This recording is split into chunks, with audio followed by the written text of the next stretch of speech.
Hi friends, चलो आज तुम्हारे साथे आरेकटा ইয়ারিং কালার্স মেকিং ভিডিও চটপট করে শেয়ার করে নিই।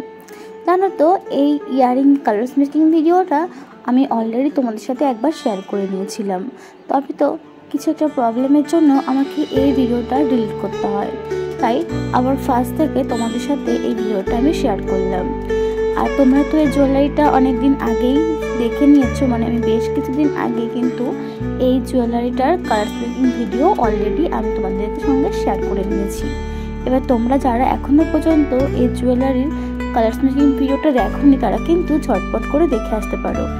আর হ্যাঁ, জানো তো এই জুয়েলারি মেকিংয়ের পর না যখন ভাবি যে ইয়ারিংটা কেমন আসবে, মানে কোন মাপের দিলে ভালো লাগবে বা কী ডিজাইন করলে ভালো লাগবে, আর জুয়েলারিটার সাথে আদৌ কি ইয়ারিংটা যাবে কি না সেটা নিয়ে।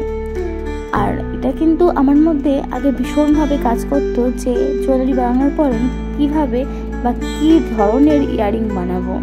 আর দেখো, কথা বলতে বলতে কিন্তু আমার ফাইনাল লুকটা তোমাদের সাথে শেয়ার করা হয়ে গেছে। তোমরা কিন্তু অবশ্যই কমেন্ট করে বলো। দেখা হচ্ছে নেক্সট ভিডিওতে। Bye bye.